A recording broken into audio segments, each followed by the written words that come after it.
nice little thing, we pursue her. See a nice little thing, we pursue her. Yeah. So we are back. We are back. I had to just refill my wine glass. And one of the things where we left off is we were asking you about how it was for you to transition from college. We know you took the wanderlust year. You were telling us about that. Mm-hmm. I'm fully on board with the gap year, whether it's right after high school or right after college. Maybe right after any big, even if you just leave a job, like we were talking about earlier with somebody who's thinking about a career change. Right. Maybe it's good to kind of, even if you don't take a year, maybe take some time. Right. Figure out what's really going on. Yeah. You know what I mean? Get your bearings. Is it work? Is it not? Oh my God, my feet are out. Come on, now we ain't doing no feet. Y'all looking at my toes. Why y'all ain't tell me? But yeah, your slippers on. Back to distracting me, man. I got a little too comfortable out here. Hold up. But no, I'm a fan of the gap year. I'm a fan of, anytime you're looking to transition into something, maybe taking some time apart. So you tell me how it was for you, going from college, taking your wanderlust year that wasn't intentional, but it just happened like that, and then getting to where you were in the interior design industry. Yeah, well, so during that gap year, my mom was freaking out, of course. I was living at home, and my mom was like, what are you doing? Like, you're not doing anything except doing these, like, little, random jobs here and there. Like, you haven't had anything that's going to set you up for your life and your career.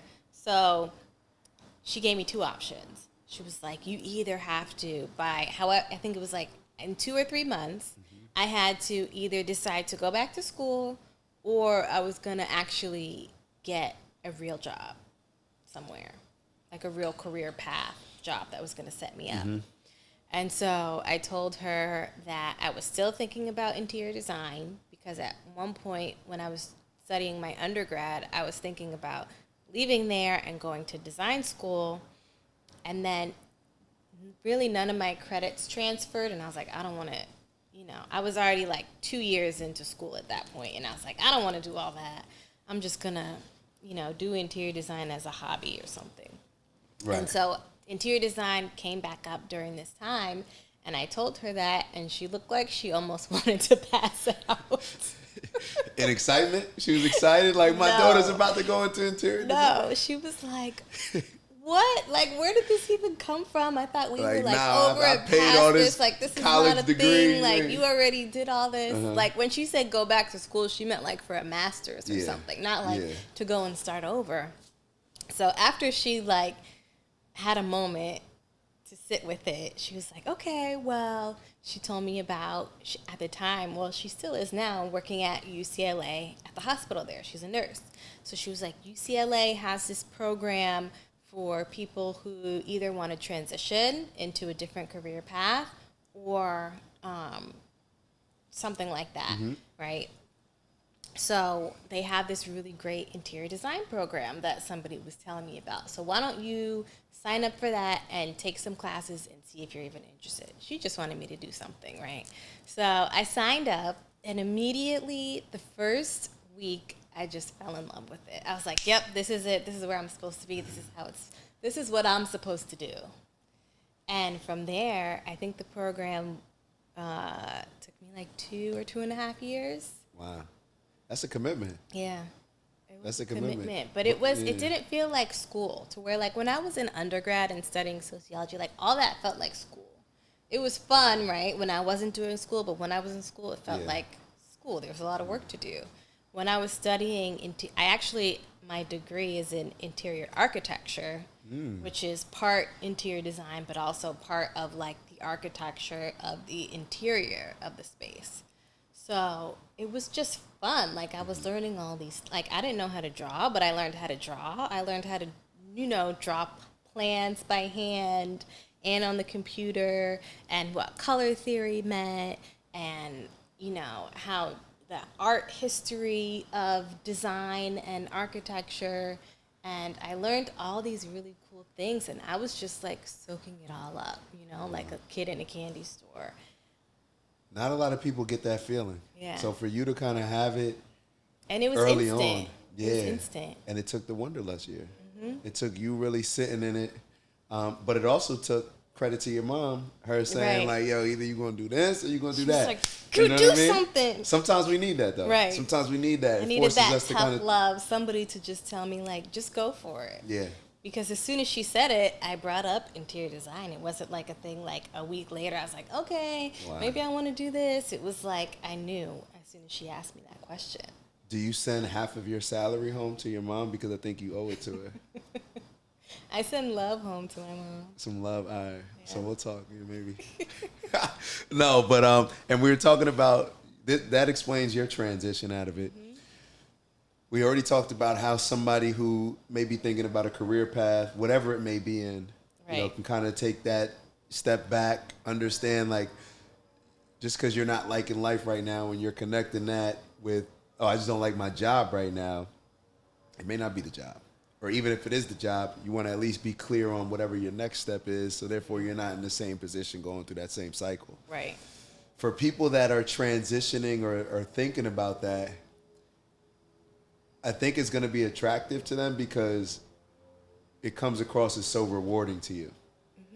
Where you could tell that you love it, you could tell that you're passionate about it, and it allows you to tap into that creative, artistic kid side that we all had, where it's almost like, like Disney movies, where you're Right. able to create something new so often for people that is not only rewarding to you, but rewarding to them.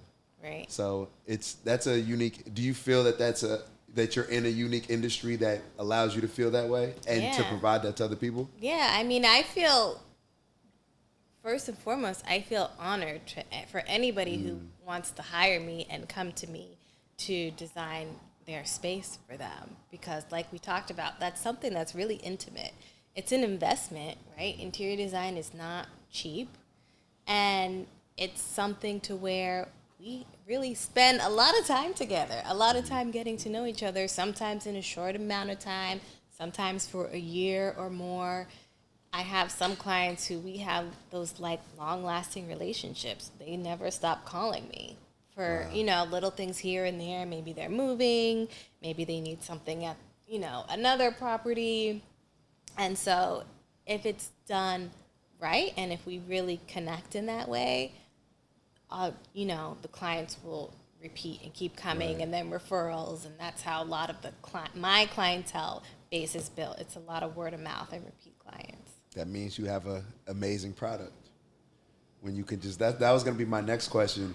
That's the sales part of me. Like, what's your technique and strategy in getting new clients? And it's just I've always found that it's just providing a good service to Yeah. whoever you're working with right then and there. Right. And then they'll speak about it. They'll, be able to tell others. Others will be able to show them. And you have a career where everything that you do is almost like a tryout, an audition for now whoever walks into that house. Now, or I don't know what it would be called, but you're presenting your work not only to the people whose home it's in, but now your display is Right. on display, all the time. As anybody coming to the house, oh, who did this? Oh, who did For that? the next person. Yeah, and the next client. And to me, it goes above and beyond just creating an amazing space that they feel good about. You talked about your clients reaching out to you. They feel good about you. When they think of you, it seems like they feel good because you help them create a space that makes them feel good. And I think that that's the sales aspect that somebody like me or just anybody that just looks at it, or not just looks at it, but who's in sales, you understand that I need to make this person feel good. Above all, I'm here to make you feel good about whatever it is that I'm providing to you. Right. So that's dope. Yeah, that's the important part about it too. Is I always ask in the beginning of the project, how do you want this space to feel? Like when you walk in, how do you want it to feel? When you sit on this sofa, how do you want it to feel? When you sit on that chair over there, how do you want to feel? When you're eating dinner, how do you want to feel? When you're in the kitchen looking into this space, how do you want to feel? what are your starting rates? No, all joke. No, it's funny is it really does happen like this with word of mouth. We're looking for a home in Florida. So we're looking for a home in Florida, and my mom. Congratulations, by the way. Thank you. Yeah, That's thank big. you. Yeah, I'm excited about it because for me, is. Florida, Miami specifically, that's always how you were in that class. How you felt like, yo, this is it. Mm-hmm. The moment I got down there, I told all my friends, hey, yo, this is it. I'm gonna be here. 2010. And fast forward, ended up moving down there, being back and forth. But with the house, as I'm talking to my mom, I'm like, yeah, I'm about to interview Jade about her interior design business. I love and your mom. She's like, maybe she could help us in Florida. So like it. She's so sweet. You know what I mean? I love your mom. And I can. That's gonna be a tough one. It's gonna be a fun one, but it's gonna be a tough one because you got. Florida, we're buying the house with my mom and my dad. You know what I'm saying? So it's like listen, you got my mom, my dad. You got Maya. You got me. I'm easy though. I'm easy. So you'll have an easy time with me. I feel like I don't know if you'll be easy. I feel like you might think you'll be I'm easy, yeah. but you might not. Maybe it's because I just think I know what I want, like most people. Right. You think you know, but you don't. Because I thought I wanted the modern farmhouse. Until you talked about it, I was like, nah, I'm industrial. I'm industrial. But yeah, that's you are. I envy you. I envy people that have artistic. I don't even want to say a job. I don't even want to say a career, but you provide artistic value. You're an artist.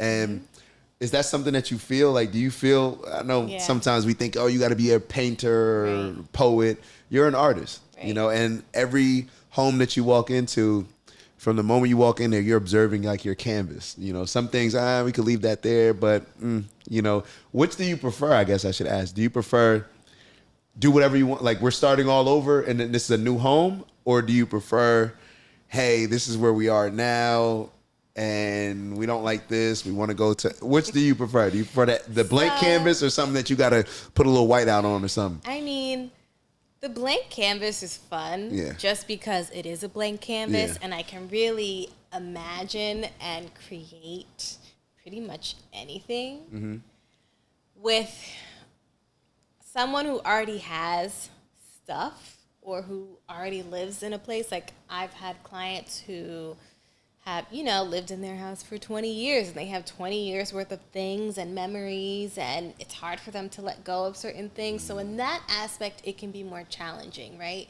And I have to sort of push them along and say, remember, you hired me because you wanted something different, you want to change. So I know that this sofa's in great condition, but it's not the overall look that we're going for now. Sell it. Right? So let's sell it. Right? We're not going to just throw it in the dumpster, but let's sell it. And then you can make some money towards the next sofa that you're really going to love.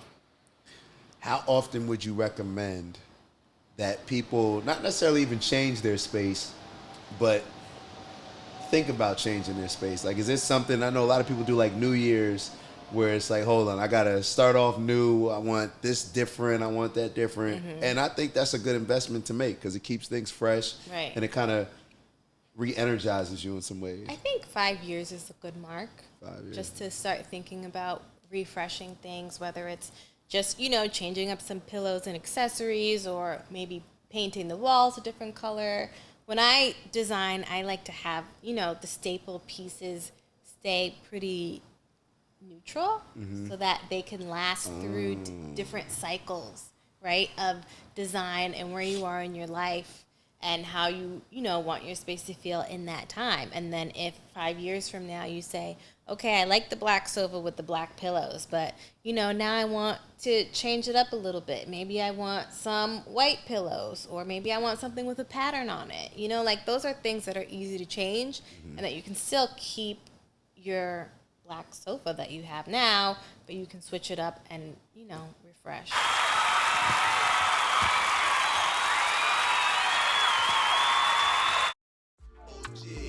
Big fish, we the ones that you wanna get with.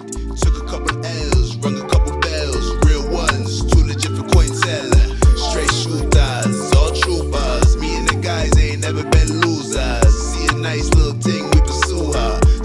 nice little thing with a sewer.